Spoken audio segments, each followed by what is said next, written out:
asalaamaaleykum wa rahmatullah professeur ñu ngi lay nuyu di la ziar. ñu ngi lay fay sëñ Pape. professeur ginnaaw bañ la nuyoo ziar la di ziar ñi nga xam dañuy suivre bu baax ñuy fàttali nag yaa ngi tudd Ousmane Ndiaye. nekk tradipraticien nekk fële ci diwaanu Kër Massar di faj boo xam ni dafay sukkandiku ci ay gàncax yuy sax ci réew mi. voilà ku la soxla rek bëgg a jël rendez-vous mën na utiliser numéro bi nekk ci suuf écran bi voilà. professeur tey li ñu bëgg waxtaane mooy maanaam produit de la semaine bi li ñu ciy jublu mooy benn loo xam ne lu ñuy lekkal wala lu ñuy jëfandikoo ak lu mu mënta ne loo xam ne am na ci réew mi rek ñu bëgg xam ndax loolu lu mën a nekk la wala day faj wala fajul et cetera tey nag dañoo ñëw ci farine de blé. ñu bëgg xam farine directement ndax nit mën na koo consommer direct cru farine boo xam ni lakkuñu ko defuñu ko dara. ndax nit mën na koo consommer su fekkee mën naa nekk ndax am na ay njariñ ci wér-gu-yaram doomu aadama. waaw sëñ Pape xam naa ne laaj bi moom dina xaw a doy waar tuuti. ndax farine ñu bëri xamee wuñ ko lekk cru. maanaam bu ñorul. donte am na ay njariñ nag. yoo xamante ni mën na ko. te dina koy def mooy farine boo xamante ni kenn la ko kenn def ko dara. mais tamit en médecine ci wàllu santé kenn recommandé wu ko doomu aadama. mu di ko def exemple. mu koy lekk direct. donc mu koy lekk direct. loolu leer na comprendre nga. parce que dafa am yu bëri loo xamante ni mën na si judd. moo tax c'est pas recommandé maanaam digaluñ ko nit ñi. ñu di ko def. waaw donte am na ay njariñ nag. waaw loolu leer na. defe naa leer na. bu kenn lekk farine bu ñorul bu kenn def sa pâte farine bañee gooxo di toppati ba mu jeex tàkk ñu sant si sa xëy na ñoo koy def loolu leer na. waaw parce que mën na faj. mais mën na indi lor. moo tax. comprendre nga. si naka. mën na faj.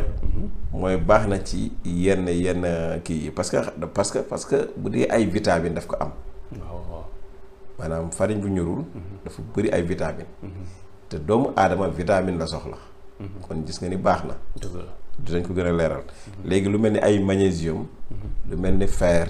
lu mel ni zinc lu mel ni vitamine. surtout vitamine B yi. daf ko bari la daf ko am. donc kon da ngay gis ni bëri na ferñeent. te lépp lu bëri ferñeent rek baax na si doomu aadama. benn vitamine B1 yi B3 B6 yi yëpp baax na ci. baax na ci ay muscles. baax na ci tamit li ñuy wax nutrition. ñi nga xamante ni xëy na dañuy manqué yenn vitamines yeeg yu demee noonu. baax na ci le système nerveux. mooy farine bu ñorul bi. mais day fortifier aussi nit ki doomu aadama bi. mais aussi mën na la jox nit ki nga xam ne dafa tuuti woon mën na ko grossir. maanaam day tax nit ki am yaram daal. donc yooyu. baax na ci moom surtout. nit ki mën na ko utiliser. muy yenn njariñ yoo xam ne kon am na ko. mais li tax en médecine ñu ni recommandé wuñ ko. muy que ni bu fekkee da nga ko utiliser lu bari mën na lay indil constipation. day tax nit ki seere. c'est vrai. te bu seeree mën na ko indi yeneen jàngoro. waaw. donc boobu bi ci des. mooy dafa mën a am ay bactéries. maanaam ay xeeti jàngoro mën na ci nekk ay bactéries yoo xamante ni. fekk toggoo ko wala nga saaf ko wala nga lakk ko du ñu dee. te yooyu boo ko lekkee mën na développer ci biir doomu aadama bi.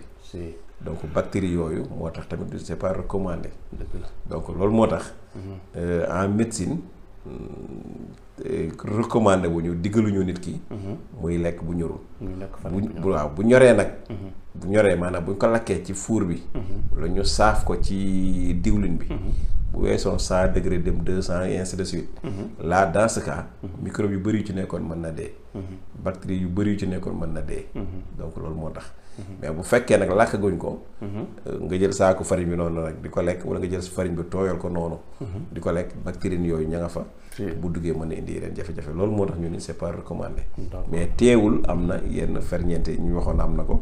mais teewul yenn yi mën na ko faj. mais aussi boo koy utiliser lu bari gis nga même bu fekkee dafa ñor sax. day indi constipation. waaw mburu mu bari rek. pour pàcc parce que pàcc dañ koy yàngoo fii ne koy lekk ay pat.